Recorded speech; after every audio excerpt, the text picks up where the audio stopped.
Ukartong ka Regional Democratic Alliance RDA na Shillong Parliamentary Constituency uba Robert Jun Kharjarin. Ula kentu ikipat ba bakin penan kam yu nakabenta ba unlet banyasat yakimat kijura jong kajat benrio syaka parlimen. Habakran menta ka arphau lai tarik kala lingkot arja arphau saw haga jingalang ped ithu yu kum Ukartong MP nakakanhun ka RDA uba Robert Jun ulaong bakidon shibun ba kimat kijura kibadan kam yakayap ka im jong kajat benrio nalor ka enaline permit kaktian khasi uput usam ka India bat ka Bangladesh nalor ki wei ulaong balada ki pat ba ki ailat ba unlong UMP unya sat na ka benta ki duk kisuk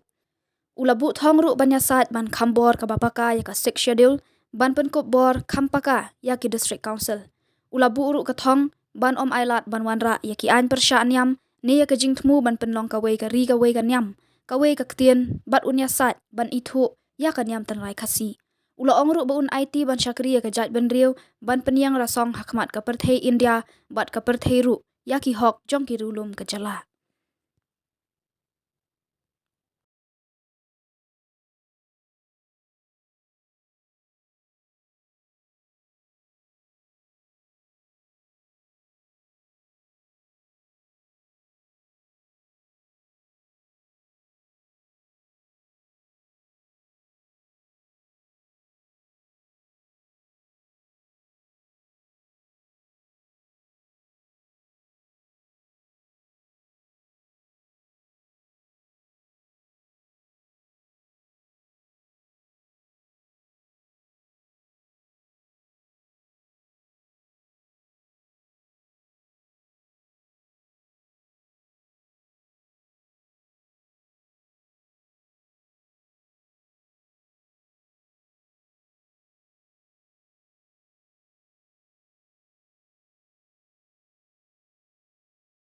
Riu hanyo trep hanyo skum de jongi kan sei tangwe ubriu uban mi khaman syaka doror ba syaka parlimen ladangi pensyong nong rim banjit yu tau nong mi khamat na ka jingbang jong hijing ruai ladangi pensyong nong rim banjit yu nong mi khamat da ka jingas ngo niam da ka jingas ngo than da ka jingas ngo bahi ngasem ngila bakala nu pasdang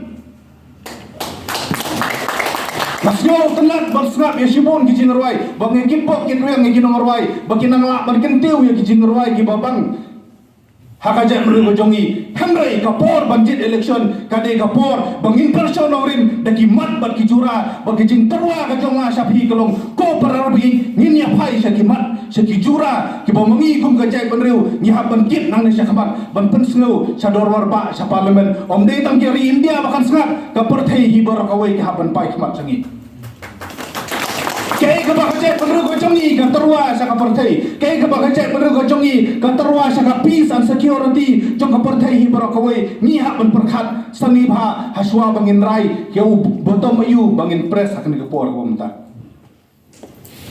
kadi kapor bangi haban penkentang ya lade kadi kapor ka bangi haban perkhat bha swaban rai para ribeik ngesat yoi man kapor bayale MP election katang katonau kalong ka baduna adu kata-kata lese kala bandai ka dau bangim skothu bha ya ka jing kordor jong ka bor jong MP lane ka jing kordor jong ka bor jong ka parliament bun na pedeng jongi nyim skothu bha wat ya ka jing kordor jong ka bun para ribeik ngania thu MP bagani ka hok ka bamanga ma pi mentang niyo banjit ya kinomik khamat kam syam ladai ka bangi sio ai kiriu itri ki khala kawat jogari bagajat nru ki layap nam ta kan ka hok pangini banjit ya kemale arsba senam kari India kaya khun persya ya kabilat tang banyo ya kane ka jingla lut banjit ya kinomik khamat hato kane ka kamram jongi ban kendo thala ya ka bang baka kamram jong kinong elam hakasan hima sima kalongom dei banlet pen sengau hau pai ba ya kijing kani ban sim jikit kli halade ban penbet ya kita kijing ladanga ngalalek syabaro kawai ki benta ki bayakni yo put usam ban kasam ngalalek dalah ka jong kamet kumdong ngalang sang palang kamdon show kawai ka jaka kamdon show kawai ka sektor ka bangam bag surayu kejat ngalayu kejat ya baro balada kita kijing ki bagi pai ba ki basa kau pun kin pensngau yang bat kum unong elam san perthei ngali pensngau kalai kita sin pai pa kam dam jumot yang aku unong elam san himat semua kadang kamram Bang ujonga ban siam ya ka jingkit kli ban penbet ya kata the first duty of a leader is to be a solution not a problem teller. Lan siam ya ta ka jingkit kli ba ka jingan trelang nang nai sakaman gin wat ek ta ki solution kumno ban penbet kumno ban penbha ya kari ba ka jak ujongi